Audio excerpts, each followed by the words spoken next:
আমাদের 12 নম্বর পর্যন্ত আলোচনা করা হয়ে গেছিল। এবার 13 নম্বর থেকে দেখো। বলছে রহিমের একটি বৃত্তাকার মাঠের পুরোটা দৌড়তে। আচ্ছা, একটা বৃত্তাকার মাঠ যদি পুরোটা দৌড়ানো হয় তার মানে কি? ওর পরিধি বরাবর দৌড়ানো হচ্ছে। দৌড় তো কখনো মাঝখান দিয়ে এমএলএম করে তো নিশ্চয়ই তো দৌড়ায় না। দৌড়ায় কীভাবে? চারপাশে কিংবা এইভাবে। তো বলছে একটা বৃত্তাকার মাঠের পরিধি বরাবর দৌড়তে যে সময় লাগে ব্যাস বরাবর এক প্রান্ত থেকে, ব্যাস বরাবর মানে ধরো এখান থেকে এখানে বা এখান থেকে এখানে, যে কোনো একটা কোনাকুনি যাওয়া, এক প্রান্ত থেকে আরেক প্রান্ত যেতে 40 সেকেন্ড কম সময় লাগে।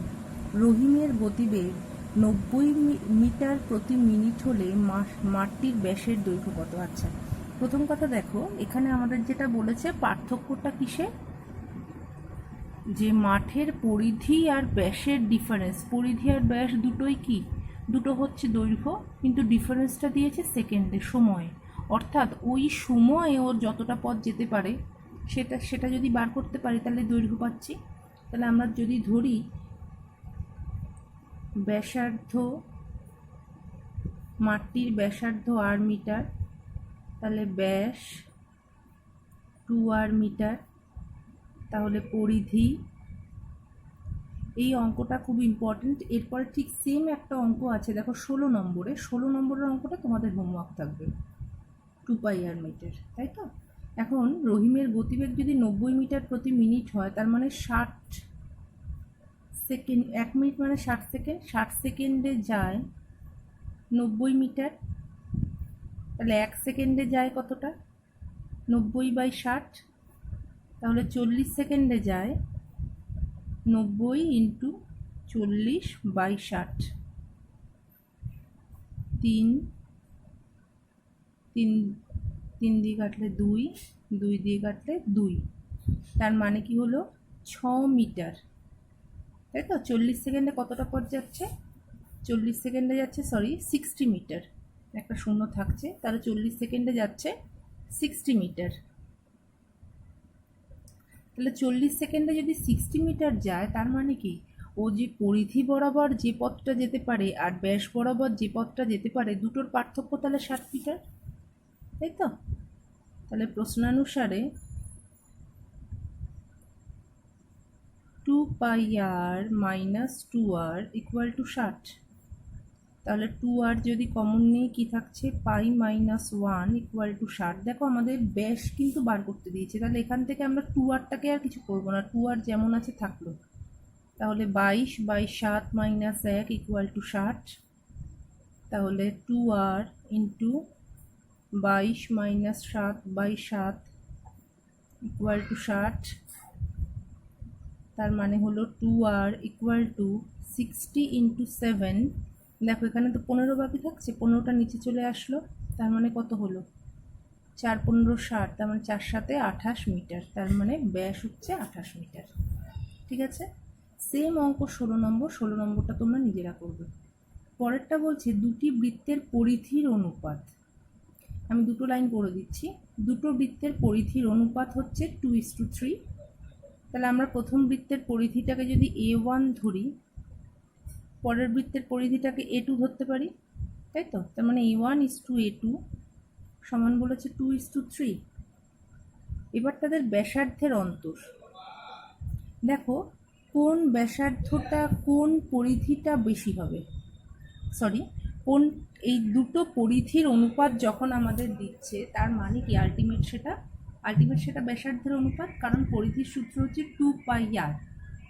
তাহলে অনুপাত যখন করছি, দুটো 2π বাদ হয়ে যাচ্ছে, তার মানে অনুপাতটা কি দাঁড়াচ্ছে? দেখ, আমরা যদি করি 2πr1 2πr2 যদি করি, তার মানে কি 2π আর 2π বাদ হয়ে গেল, থাকলো কি আলটিমেট r1:r2, তাই তো? তার মানে যার ব্যাসার্ধ বেশি সেই তার অনুপাতের ক্ষেত্রে সেইখানে সংখ্যাটা বেশি থাকবে। এখানে দেখো দ্বিতীয় পথটা বড়, তার মানে দ্বিতীয় যে পরিধিটা সেটা বড় স্বাভাবিকভাবে। তার মানে আমরা ধরি ছোট বৃত্তের ব্যাসার্ধ r সেমি, তাহলে বড় বৃত্তের ব্যাসার্ধ কত হবে? r+2 সেমি, তাই তো? তাহলে ছোট বৃত্তের পরিধি 2πr সেমি, তাহলে বড় বৃত্তের পরিধি 2πr+2 সেমি। বোঝা গেল? তাহলে আমাদের কি দিয়েছে প্রশ্নানুসারে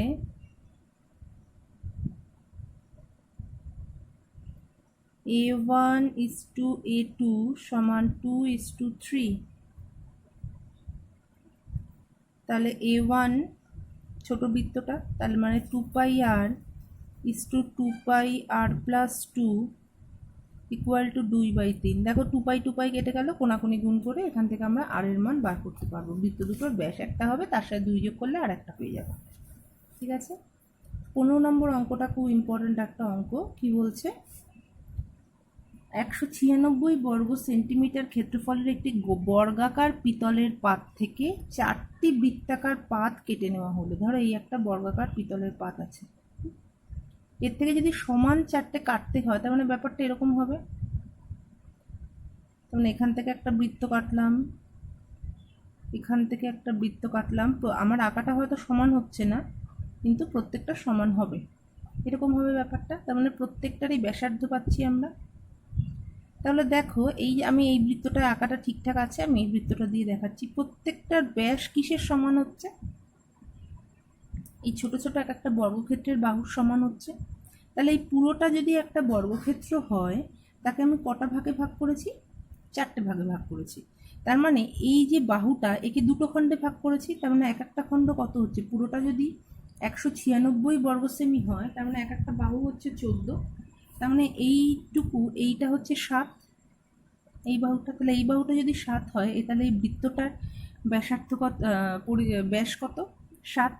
তাহলে বৃত্তের ব্যাস যদি 7 হয়, বলছি প্রতিটি বৃত্তাকার পাথের পরিধি হিসাব করো। তার মানে পরিধি কত হবে? 7 × π। বুঝে গেল? আমি আর তাহলে দেখো কি লিখবো। বর্গাকার পাতের একটি বাহু সমান 196 এত সেমি সমান 14 সেমি, তাই তো? সুতরাং বৃত্তের ব্যাস সমান বর্গক্ষেত্রের বাহু বাই 2। তাহলে বর্গক্ষেত্রের বাহু হচ্ছে 14/2 সমান 7 সেমি। বুঝতে পারলে? তাহলে এটাই বৃত্তের ব্যাস। তাহলে পরিধি কত? π × d, তার মানে 22/7 × 7 এত সেমি সমান 22 সেমি। আচ্ছা, 16 নম্বরটা হোমওয়ার্ক। 17 নম্বরটা দেখো না, আমি এর আগে একটা অঙ্ক করিয়েছি, ভিতরের পরিধি বাইরের পরিধি দেখেছো, ঠিক সেরকমই। ধরো 17 নম্বরটা কি বলছে? যে মুহিম সাইকেলে চেপে এত ডেসিমি চওড়া বৃত্তাকার পথের বাইরের ও ভিতরের ধার বরাবর সম্পূর্ণ একবার ঘুরতে 46 সেকেন্ড ও 44 সেকেন্ড সময় লাগে। তো এই একটা বৃত্ত বাইরের, আর এইটা ধরো ভেতরের। তো স্বাভাবিকভাবেই আমরা বুঝতে পারছি ভেতরের বৃত্তটার ব্যাসার্ধ কি কম, বাইরের বৃত্তটার ব্যাসার্ধ বেশি, তাই তো? তাহলে ভেতরের বৃত্তটার, বাইরের বৃত্তটার আমি ব্যাসার্ধ যদি ক্যাপিটাল আর ধরি, তাহলে ভেতরের বৃত্তটার ব্যাসার্ধটাকে আমরা স্মল আর ধরতে পারি। এবারে কি বলছে? এত চওড়া একটি বৃত্তাকার পথে এত মিটার এত ডেসিমিটার চওড়া একটি বৃত্তাকার পথের বাইরের ও ভেতরের ধার বরাবর সম্পূর্ণ ঘুরতে 46 সেকেন্ড ও 44 সেকেন্ডের সময় লাগে। ভিতরের ধার বরাবর বৃত্তটির ব্যাসের দৈর্ঘ্য নির্ণয় করো। অর্থাৎ আমাদের এইটার ব্যাসার্ধ বার করতে দিয়েছে, তার দ্বিগুণ করলে আমরা ব্যাস পাবো। তার মানে কি বলছে? এত মিটার এত ডেসিমিটার চওড়া একটি বৃত্তাকার পথে, তাই তো? তাহলে দেখো, আমরা যদি ব্যাসার্ধটা বলছে যে 7 মিটার 5 ডেসিমিটার চওড়া, তার মানে এই অংশটুকু বলে দিয়েছে। তাহলে এটা কি বাইরেরটার ভেতরেরটার ব্যাসার্ধর সঙ্গে যদি এই চওড়াটা যোগ করি, তাহলে আমরা বাইরের ব্যাসার্ধটা পাই। তাহলে আমরা ধরি ভেতরের ব্যাসার্ধ ভেতরের ব্যাসার্ধ সমান আর, ডেসিমিটার ধরলাম কারণ চওড়াটা দেখো মিটার ডেসিমিটারে আছে, আমাদের সুবিধা হবে। তাহলে এত মিটার এত ডেসিমিটার সমান 75 ডেসিমিটার, তাই তো? তাহলে বাইরের বৃত্তের ব্যাসার্ধ সমান কত হবে? কত হচ্ছে দেখো, আর প্লাস 75 এত ডেসিমিটার। তাহলে এই যে দুটোর অনুপাত, এই যে দুটো দিয়ে দিয়েছে, দুটো ঘুরতে একটা 46 সেকেন্ড সময় লাগে, একটা 44 সেকেন্ড সময় লাগে। খুব স্বাভাবিকভাবে বাইরের বৃত্তটা ঘুরতে 46 সেকেন্ড সময় লাগে। তাহলে এই দুটোর পরিধির অনুপাত সমান সময়ের অনুপাত, তাই তো? সময়টা নির্ভর করছে কিসের ওপর? আলটিমেট তো ব্যাসার্ধের ওপর। তাহলে এই দুটোর পরিধির অনুপাত সমান কী হবে? সময়ের অনুপাতের সমান পরিধির অনুপাত। তাহলে 2π আর প্লাস 75 ইস টু 2π আর সমান 46/44। তাহলে এই দুটোর অনুপাত কত হচ্ছে? 2π যদি কেটে যায় তাহলে আর প্লাস 75/r ইকুয়াল টু 23/22। এখান থেকে তোমরা আর এর মানটা বার করতে পারছো। আমাদের তো স্মল আর চেয়েছে, সরি 2r চেয়েছে, তাহলে এটাকে গুণ করলে আমরা 2r পাচ্ছি। সেম অঙ্ক দেখো 18 নম্বর। 18 নম্বরটাও তোমরা পারবে। একজন সাইকেল আরোহী বৃত্তাকার পথের বাইরের ও ভেতরের ধার বরাবর সম্পূর্ণ একবার ঘুরতে, একই অঙ্ক দেখো, সময়ের অনুপাত দিয়েছে। ওখানে সেকেন্ড বলে দিয়েছিল, এখানে অনুপাতটাই দিয়ে দিয়েছে। পথটি যদি 5 মিটার চওড়া হয় তাহলে ভেতরেরটা কত? একই রকম অঙ্ক। ভেতরের ব্যাসার্ধটা ধরবো, তাহলে বাইরের ব্যাসার্ধটা কি হবে? R plus 5 metre. তাহলে 2π R plus 5 is to 2π R equal to 20/19। তাহলে এখান থেকে আমরা একবারে আর এর মানটা বার করতে পারছি। আমাদের ব্যাস বার করতে দিয়েছে 2r। সেম অঙ্ক 17 আর 18, এটা তোমরা করবে। আচ্ছা, এইবারে দেখো শর্ট কোয়েশ্চেনে যেগুলো আছে খুব ইম্পর্টেন্ট। দেখো আমি আগে তোমাদের একটা জিনিস আগে একটু বোঝানোর আছে। এটা একদম নতুন একটা আইডিয়া। ধরো আমি 19-এর 1 আমি পরে বলছি, এই আইডিয়াগুলো আগে একটু বুঝে নাও। অনেকগুলো অঙ্ক এখানে আছে। ধরো আমি একটা বৃত্ত আঁকলাম, একটা বর্গক্ষেত্র আঁকলাম। এই বর্গক্ষেত্রটার মধ্যে যদি আমি একটা বৃত্ত আঁকতে চাই তাহলে ব্যাপারটা এরকম হবে। এখানে কি হচ্ছে দেখো, বর্গক্ষেত্রের একটা বাহু সমান বৃত্তের ব্যাস হচ্ছে, তাই তো? তাহলে আমরা যদি বৃত্তের ব্যাস জানি, ব্যাসার্ধ বার করতে পারছি, তাহলে বৃত্তের পরিধি বার করতে পারছি। ঠিক একইভাবে বর্গক্ষেত্রের বাহুও বার করতে পারছি, বর্গক্ষেত্রের ক্ষেত্রফল, পরিসীমা সব বার করতে পারছি। উল্টো দিক দিয়ে যদি বর্গক্ষেত্রের বাহু বলে দেয় তার মানে সেটা বৃত্তের ব্যাস, তাহলে আমরা বৃত্তের সম্পর্কে জানতে পারছি। এবার যদি উল্টোটা হয়, যদি বৃত্তের মধ্যে বর্গক্ষেত্র থাকে, হতেই পারে, এরকম হতে পারে। তো এখানে কিন্তু দেখো কোনোভাবে কি বর্গক্ষেত্রের বাহু সমান বৃত্তের ব্যাস হচ্ছে না। দেখো বর্গক্ষেত্রের কর্ণ সমান বৃত্তের ব্যাস হচ্ছে। এই জিনিস দুটো কিন্তু একটু তোমাদেরকে খেয়াল করতে হবে। বর্গক্ষেত্রের দেখো কর্ণ সমান বৃত্তের ব্যাস, আর এই বিষয়টাকে বলে এখানে হচ্ছে পরিলিখিত মানে বাইরে, অন্তর্লিখিত মানে ভিতরে। আমরা দুভাবে বলতে পারি। আমরা বলতে পারি কি, যে বৃত্তটি বর্গক্ষেত্রটি বৃত্ত দ্বারা পরিলিখিত, বর্গক্ষেত্রটি বৃত্ত দ্বারা পরিলিখিত, কিংবা বর্গক্ষেত্রটি বৃত্ত দ্বারা অন্তর্লিখিত। আর এখানে আমরা কি বলতে পারি, বৃত্তটি বর্গক্ষেত্র দ্বারা পরিলিখিত, তাই তো? বৃত্তটা ভেতরে আছে, বর্গক্ষেত্র বাইরে আছে।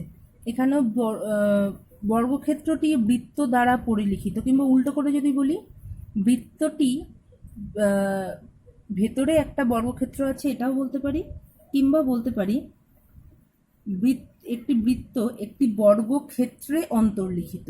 একটি বৃত্ত একটি বর্গক্ষেত্রে অন্তর্লিখিত। একটি বৃত্ত একটি বর্গক্ষেত্রে অন্তর্লিখিত। এই ভাষার কারুকার্য কিন্তু একটু বুঝতে হবে। যেমন ধরো তোমাদের 19-এর 3, 19-এর 4 এদিকে তোমাদের 20-3, এগুলো একই টাইপের অঙ্ক। আমি তোমাদের করে দিচ্ছি হচ্ছে 20-3টা করিয়ে দেব, 19-3টা, 20-3টা যেহেতু দুটো অঙ্কই করে দেওয়া হবে, সেটা তোমাদের করলে তোমরা 19-3-4 করতে পারবে। আমি আগে তোমাদের 20-3 করে দিলাম, বুঝতে সুবিধা হবে। কি বলছে? বর্গক্ষেত্রের অন্তর্বৃত্ত পরিবৃত্তের ব্যাসার্ধের অনুপাত। আচ্ছা, প্রথম হচ্ছে বর্গক্ষেত্র, এই যদি হয় তার অন্তর্বৃত্ত,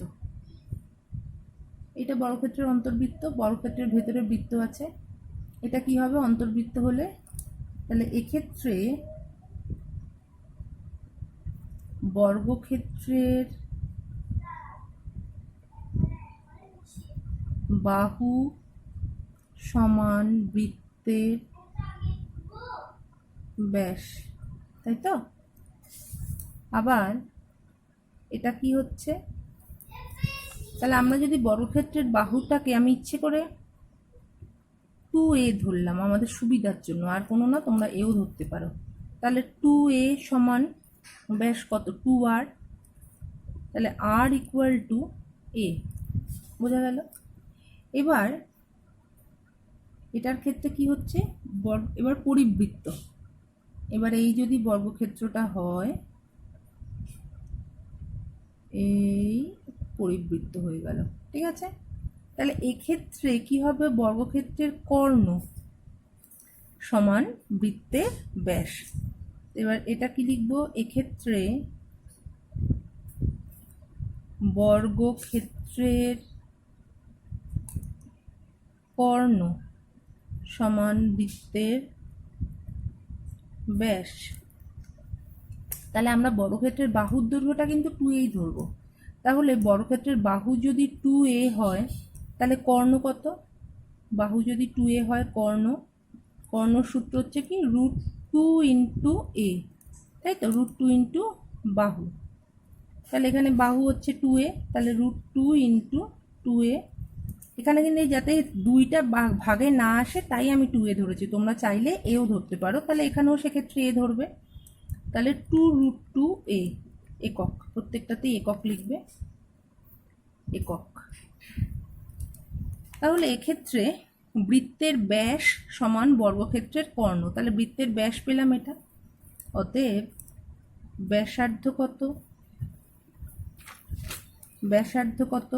এর অর্ধেক হবে, 2 দিয়ে ভাগ করলে কি হচ্ছে? √2a, একক। তাহলে এক্ষেত্রে আমরা ব্যাসার্ধ পেয়েছি a, এক্ষেত্রে আমরা ব্যাসার্ধ পেয়েছি √2a। তাহলে অনুপাত আগে কি আছে দেখো, আগে আছে অন্তর্বৃত্ত, তাহলে অনুপাত কি হলো? a:√2a, তার মানে 1:√2। আশা করি বুঝতে পারলে। এই অঙ্কটা কিন্তু খুব ইম্পর্টেন্ট। এবার দেখো তোমাদের 19-3 কি বলে দিয়েছে? বর্গক্ষেত্রের বাহু দিয়ে দিয়েছে, একটি বৃত্ত একটি বর্গক্ষেত্রে অন্তর্লিখিত, একটি বৃত্ত একটি বর্গক্ষেত্রে অন্তর্লিখিত, তার মানে বর্গক্ষেত্রের ভেতরে একটা বৃত্ত আছে, ঠিক আছে? পরেরটা বলে এই জিনিসটা, বর্গক্ষেত্রের ভেতরে একটা বৃত্ত আছে, এই জিনিসটা। 4 নম্বরে বলেছে একটি বৃত্ত একটি বর্গক্ষেত্রে পরিলিখিত, এই জিনিসটা, ঠিক আছে? এই দুটো এবার তোমরা নিজেরা করবে। এখানে দেখো বাহুর দৈর্ঘ্য, আমি যেটাকে a ধরেছি সেটা এখানে 5 দেওয়া আছে, বর্গক্ষেত্রের বাহুর দৈর্ঘ্য 10, এই যে আমি যেটাকে a না, আমি যেটাকে 2a ধরেছি সেটা 10 দেওয়া আছে, এই যে যেটাকে 2a ধরেছি সেটা 5 দেওয়া আছে। এবার নিজেরা চেষ্টা করবে। আচ্ছা, 20-1 তোমরা পারবে। এবার দেখো 19-1, 19-1 কি বলেছে? একটি ঘড়ির কাঁটার গতিবেগের, 19-1 একটি ঘড়ির ঘন্টার কাঁটা ও মিনিটের কাঁটার গতিবেগের অনুপাত। একটা ঘড়ির ঘন্টার কাঁটা আর মিনিটের কাঁটার গতিবেগের অনুপাত কি হবে? ধরো ঘড়ির ঘন্টার কাঁটাটা যেই সময় কতক্ষণে ঘুরছে, যে পুরো এলাকাটা একটা পুরো 12 ঘন্টা পর্যন্ত ঘুরে আসছে, ঘড়ির ঘন্টার কাঁটার কতক্ষণ লাগছে? পুরো 12 ঘর ঘুরতে সময় লাগছে পুরো 12 ঘন্টা। কিন্তু মিনিটের কাঁটা কি করছে? ওটা পুরো 1 ঘন্টায় ঘুরছে। তাহলে ঘন্টার কাঁটার গতিবেগ আর মিনিটের কাঁটার গতিবেগের অনুপাত তাহলে কত হচ্ছে? ঘন্টার কাঁটা যে পথটা 12 ঘন্টায় ঘুরছে, মিনিটের কাঁটা সেই পথটা কতক্ষণে ঘুরছে? 1 ঘন্টায়। তাহলে 12:1, বোঝা গেল? তাহলে গতিবেগের অনুপাত, কিন্তু বারবারই বলছি গতিবেগের অনুপাত, কারণ এখানে কিন্তু বাহুর দৈর্ঘ্য এগুলো কিন্তু আলাদা আছে, আমাদের সেগুলো নিয়ে ভাবার দরকার নেই। 2 নম্বর বলছে একটি বৃত্তাকার পার্ক সম্পূর্ণ একবার পরিক্রমা করতে এত মিনিট সময় লাগে, পার্কটি সোজাসুজি ব্যাস বরাবর অতিক্রম করতে কত সময় লাগবে। তা আমি একটু দুটো লাইন লিখে দিই। তার মানে পুরোটা ঘুরে আসছে মানে 2πr, তাহলে 2πr দৈর্ঘ্য যেতে সময় লাগে πx/100 মিনিট, তাহলে 2r যেতে কত সময় লাগে ব্যাস বরাবর, তাহলে 1 যেতে সময় লাগে ভাগ 2r যেতে সময় লাগে, নিজেরা চেষ্টা করবে। আচ্ছা 3-4 আলোচনা হয়ে গেছে। 5 নম্বর, একটা বৃত্তাকার বলয় 5 সেমি চওড়া। আচ্ছা চওড়া মানে এই যে আমি তোমাদের এর আগে অঙ্কগুলো দেখালাম, এই যে চওড়া, এই চওড়া মানেটা কি, এই যে তার মানে কি, যখন আমরা এই যে চওড়া কথাটা বলছি তার মানে কিসের পার্থক্য, বাইরের ব্যাসার্ধ মাইনাস ভেতরের ব্যাসার্ধ। তাহলে আমাদের অঙ্কটায় বলেছে বাইরের ব্যাসার্ধ মাইনাস ভেতরের ব্যাসার্ধ, এদের বহির ব্যাসার্ধ বা এবং অন্তর ব্যাসার্ধের পার্থক্য কত বা অন্তর কত। তার মানে কি, এইটা বহির ব্যাসার্ধ এটা অন্তর ব্যাসার্ধ, চওড়া কোনটুকু, এইটুকু না, এদের পার্থক্য তার মানে কি যতটা চওড়া তাই, তার মানে 5। 20-1 তোমরা নিজেরা চেষ্টা করবে, ওগুলো আলোচনা হয়ে গেছে। আচ্ছা 20-2, 2 আর 4 একই রকম অঙ্ক।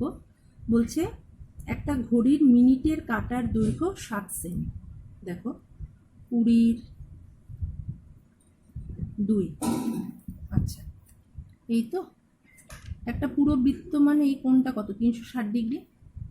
তাহলে এই 360 ডিগ্রি পথ যেতে মিনিটের কাঁটার কতক্ষণ সময় লাগে, পুরো এই যে 360 ডিগ্রি পথ মিনিটের কাটা যায় 1 ঘন্টায়, তাই তো। ওর দৈর্ঘ্য কত, 2πr, 2πr মিটার, 2πr ওর যখন পরিধিটা হচ্ছে 2πr, এই 2πr পথ যেতে মিনিটের কাটার 1 ঘন্টা সময় লাগে, বা 360 ডিগ্রি পথ যেতে মিনিটের কাটার 1 ঘন্টা সময় লাগে। এবার 90 ডিগ্রি ঘুরতে মিনিটের কাটা কতটা ঘুরবে। আচ্ছা দেখো এই তো 90 ডিগ্রি মানে এই, আমরা 360 ডিগ্রিকে যদি 4টে ঘন্টায় ভাগ করি তাহলে প্রত্যেকটা 90, তার মানে প্রতি 15 মিনিটেও 90 ডিগ্রি পথ ঘুরছে। তাহলে এটাকে আমরা দুভাবে বলতে পারি, এক হচ্ছে 60 মিনিটে যায় 90 ডিগ্রি, 60 মিনিটে যায় 360 ডিগ্রি পথ, তাহলে 15 মিনিটে যায় 90 ডিগ্রি পথ, কিংবা উল্টো করে 360 ডিগ্রি পথ যেতে সময় লাগে কতটা, 7 মিনিট। তাহলে 1 ডিগ্রি যেতে সময় লাগে হচ্ছে 1/60, তাহলে 90 ডিগ্রি 1/360, 360/60, তাহলে 90 ডিগ্রি যেতে সময় লাগে আমরা কতটা সময় সেটা কিন্তু বার করতে পারছি, তার মানে 15 মিনিট সময় লাগে। তাহলে ঘড়ির মিনিটের কাঁটার দৈর্ঘ্য যদি 7 সেমি হয় তাহলে ও 15 মিনিটে কত দৈর্ঘ্য ঘুরবে, তার মানে এইটুকু দৈর্ঘ্য ঘুরবে না, 15 মিনিটেও কতটা পথ যাবে, এইটুকু পথ যাবে। তো পুরোটা কি যাচ্ছে, ওটা কিন্তু যাচ্ছে না, পুরোটা যাওয়া মানে 360 ডিগ্রি পথ যাওয়া। তার মানে কি দেখো, তাহলে আমরা আগের পরিধি কত, 2 × 22/7 × 7, তার মানে হলো 44 সেমি। আশা করি বুঝতে পারলে এইটুকু। তাহলে 44 আমরা দুভাবে করতে পারি, যখন তোমাদের সময় বলে দেবে, যেমন যেটা পরের অঙ্কটায় বলেছে, তখন আমরা কি করব 60 মিনিটে যায় করব। যখন আমাদের ডিগ্রি বলে দেবে তখন আমরা কি করব 360 ডিগ্রিটা ব্যবহার করব। অর্থাৎ এখানে আমরা কিভাবে করব, 360 ডিগ্রি পথ অতিক্রম করার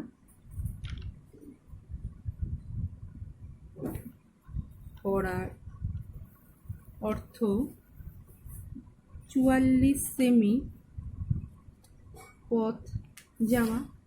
1 ডিগ্রি পথ অতিক্রম করার অর্থ কতটা পথ যাওয়া, 44 ডিগ্রি বাই 360, তাহলে 90 ডিগ্রি পথ অতিক্রম করার অর্থ 44/90 × 360। এটা বৃত্তের ব্যাসার্ধের চ্যাপ্টারে গিয়ে দেখবে, ক্ষেত্রফলের চ্যাপ্টারে গিয়ে দেখবে, এটা আমরা আরও সহজে করতে পারছি।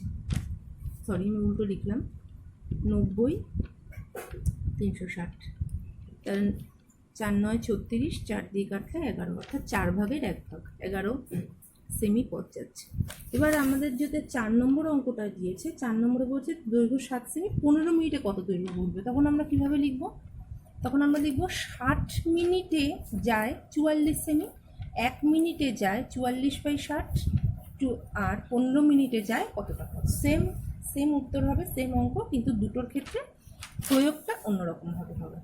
5 নম্বরটা বলছে একটি বৃত্তের ব্যাসের দৈর্ঘ্য এবং একটি বর্গক্ষেত্রের বাহুর দৈর্ঘ্য সমান হলে তাদের অনুপাত কত। এটা কিন্তু খুব সহজ অঙ্ক। একটা বৃত্তের ব্যাসের দৈর্ঘ্য বর্গক্ষেত্রের বাহুর দৈর্ঘ্য সমান, তাহলে বৃত্তের ব্যাস যদি 2r হয়, বর্গক্ষেত্রের বাহু আমরা a ধরলাম, এটা সমান হলে তাদের পরিসীমার অনুপাত কত। তাহলে বর্গক্ষেত্রের পরিসীমা হচ্ছে 4a আর বৃত্তের পরিধি হচ্ছে 2πr। কোনটা আগে আছে? বৃত্ত আগে আছে, তাই তো। তার মানে বলেছে 2πr = 4a, তার মানে হলো 2 কেটে গেল। আচ্ছা, এখান থেকে আমরা মান কত পাচ্ছি? r = a/2 পাচ্ছি। তাহলে এখানটা বসিয়ে দাও। তার মানে 22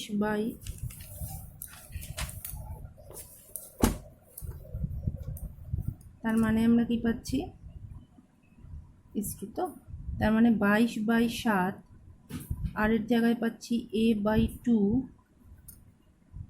আচ্ছা, ইন্টু 2 থাক, = 4a। তাহলে 2 কেটে গেল, হলো এ কেটে গেল, তাহলে 22/28, তার মানে 11/14। তাহলে এই পর্যন্ত তোমাদের আলোচনা হয়ে গেল। এবার যেগুলো পড়ায়নি নিজেরা চেষ্টা করে আমাকে দেখাও, বুঝতে না পারলে বলবে, কারণ এখানে অনেকগুলো নতুন আইডিয়া আছে।